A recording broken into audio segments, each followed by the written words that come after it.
All right, y'all, it's been a wild 30 minutes. So I got in a little bit of a verbal altercation with a coworker. Not really, but like kind of.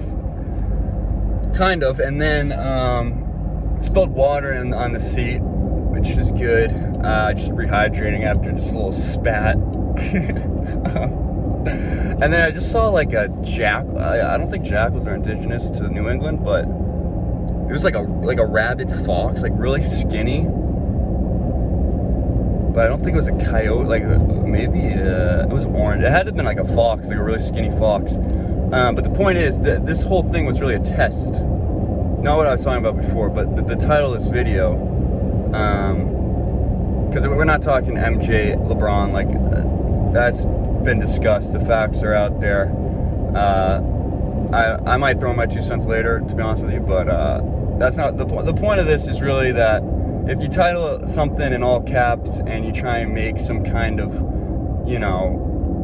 outrageous claim or controversial claim, it'll get views. And we're going to see if that's true today, because so far the views have been few and far between in terms of how this little experiment's going on.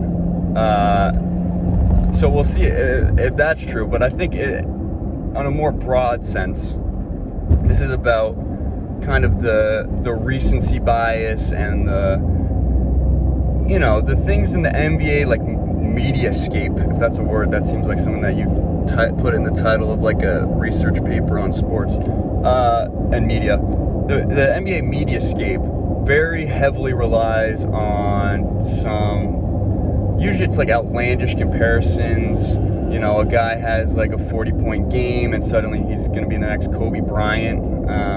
Devin Booker's drawn a lot of comparisons, and, DeAndre Ayton's going to be the next like freaking David Robinson or whatever. And like David Robinson, that doesn't sound right. Duncan Robinson. No, the Spurs guy, you know what I'm talking about. DeAndre Ayton's going to be him, and then, he has like a 10-10 game and no one says that anymore. And I think it's a lot of like NBA, can you call them analysts? I don't know, like commentators, like the First Take type, and Kendrick Perkins always saying some crazy stuff.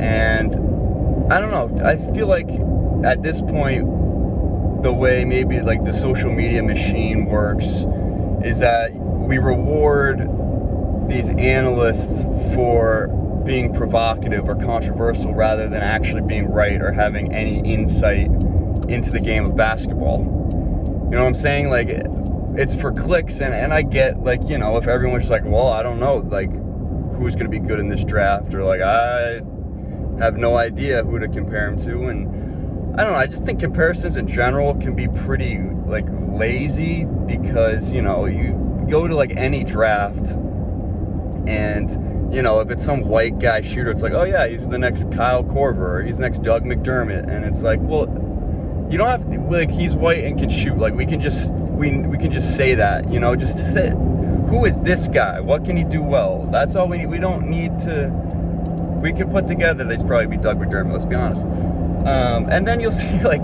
as someone that, if you look back, which, we don't look back enough at some of these things. I think we just let them slide. But so there was a Bleacher Report, doing like draft day comparisons, whatever draft it was, and like it said, like, Noah Vonleh is like a stronger Chris Bosh or something like that. And it turns out Noah Vonleh is not a weaker Chris Bosh. He is not in the same realm as Chris Bosh in any way. And I don't know, we get excited about these picks, and if a guy's doing really well, we start, getting excited. And I get it, but to some degree, I think it's a little extreme. I think we need to reel it in a little bit. Especially, like, I get it. It's the 24-hour news cycle, all that stuff.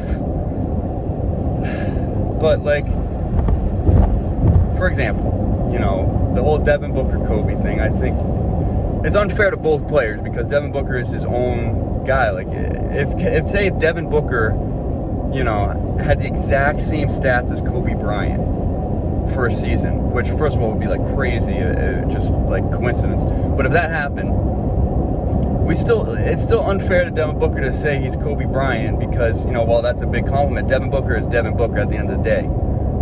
And he should be blazing his own trail as opposed to just, being compared to someone else.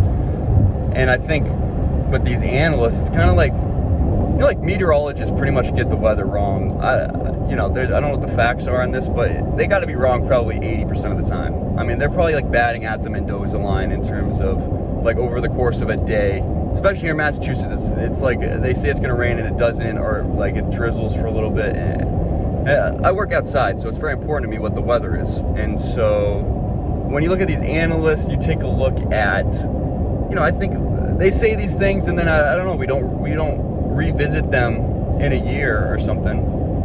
And it's like, we gotta, like, can we get some basketball reference, like, stats on, how many times freaking, like, Kendrick Perkins has said some crazy shit and it, like, didn't pan out in any way?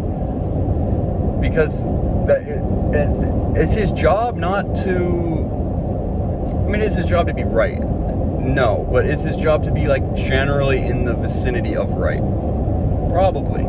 And that's obviously sports, you can't predict it to some degree, but I think we fall, victim to, well, this guy sucks now, this guy's awesome. And I want to remind us now, especially in the context of Summer League, first game was last night for many of these rookies. And you can't react strongly one way or the other, and I know it's going to get clicks if you say, oh, well, Cade Cunningham only scored 12 points. Should they have taken, Evan Mobley first or Jalen Green because he had 23 points? And it's like the sample size is so small. Summer League in general, I don't think matters as much as we'd like to. I know we love to see basketball and we want to really look into these guys. But realistically, none of them are going to be playing the same role on the actual NBA roster as they are in Summer League. So you can't really, especially numbers, you're not going to be able to really pull a lot from. But if a guy's, looks like he's improved, some of the second-year guys, if the rookies are looking confident, maybe they shoot a little better. But I don't think there's a lot that, is indicative of how they'll play in the regular season. Like, there's no way to know that. And I think we need a little more humility. How about that? A little humility, maybe just in general in life would be cool, in media as a whole. To be like, well, listen, yeah, I'm an expert, but we need to acknowledge we don't necessarily know everything, because generally all the shit we say is wrong most of the time. So let's acknowledge that, and let's not get crazy with these draft comparisons where it's like, yeah, Evan Mobley actually is like Wilt Chamberlain mixed with a little Anthony Davis and like David West, or or like fucking, what's that guy's name? James Bouknight. James Bouknight's a little like Allen Iverson mixed with like a shorter T-Mac mixed with like Steve Nash if he had a peg leg or whatever, like it's fine. Like, just give us what he's good at, what he's not. I don't think the draft comparison is helpful because you go back to him and like none of them are right, so I wouldn't worry about it. And on the flip side, I actually watched Bill Simmons, Jalen Rose talking, like, it was a while back. I think it was a 2014 draft. They're doing a mock draft, and both of them had pinned like Embiid should go number 1. And if you remember, it was Wiggins, Jabari Parker, Embiid, and Jalen Rose was like, no, like Embiid had a foot injury right before the draft, right? And Jalen Rose was like, no, you take Embiid right here. And I on the flip side, like, we got to give these dudes credit when they're right. I mean, that was pretty, it's been a while. I don't exactly remember, like, the context of the time as much, but it's still impressive that, like, they had that pinned completely. And, Jabari didn't pan out as well, but Embiid over Wiggins, maybe at the time seemed closer than it was, but to them, they were pretty, adamant that Embiid's your guy. And I think you got to give credit where his credit's due in that point. Not that, Bill Simmons is like the poster child for where you want your like NBA analyst, but I think, we need to really try and be more thoughtful about some of our takes. And I get having a hot take every once in a while and saying like, oh, maybe the Thunder will sneak into the play-in because SGA is going to have a career year and like they got all this young core and I think they'll all gel together. I don't have a problem with that. I think, especially if it's about the Thunder. Like, if you have a hot take about, like, a small market team, more power to you. As this FedEx driver is going to stand. Okay. Yeah, more power to you if you're, but, if it's related to, basically, I think just Kobe Bryant should be taken out of the conversation for a little bit, because it seems like the next best shooting guard's always Kobe Bryant. And that's not fair to Kobe Bryant. I mean, he's a he's a unique guy. He's one of a kind. That's what I'm just trying to say there. I don't know why I didn't say it with confidence. And so let's leave Kobe alone and say Kobe Bryant's Kobe Bryant, and let some of these other guys, you could say, he's got the Mamba mentality and all that business. And it's fine to remember Kobe, and, obviously his legacy and influence is still, throughout the NBA and internationally, really. But let's stop the comparisons. And obviously now the LeBron MJ comparison is like the biggest one, which is why I picked that for the title, because, that's kind of the biggest comparison you can make in all the NBA. And I'll just say, and I don't know, they make you pick a side, right? Because you have to be like, MJ or LeBron. Dude, you can't say, like, they're both great. We're just witnessing greatness right now, bro. Just, like, whatever, man. I'll say this. I think LeBron is the GOAT in terms of longevity, being able to sustain greatness over a long period of time. His totals in a lot of categories are, in the top 10. But I don't know if anyone can compete with that stretch Michael Jordan had with the 6 championships. I get it's cool he hasn't lost any finals. I still don't think you can hold that against LeBron, because he's been there more than MJ. Obviously, you can say he didn't win them, and you have the whole supporting cast thing and all that. You could dive into all that, but that's all I'll say is LeBron wins kind of the long game, but Jordan's peak. And can you say that? Can you say, listen, both of these guys were GOATs they're different GOATs, different breeds. One's like that yelling GOAT that was viral, like around when Taylor Swift's, whatever that song's where she yells and they edit it's like GOAT. That's maybe LeBron's that GOAT, and MJ's a Billy GOAT. It's kind of surprising I came up with two breeds of GOAT on the spot. You gotta give me that at least. If you don't agree with anything in this video, you have to be a little bit impressed by that. I'm sweating because I just did a lot of manual labor and I didn't put the AC on.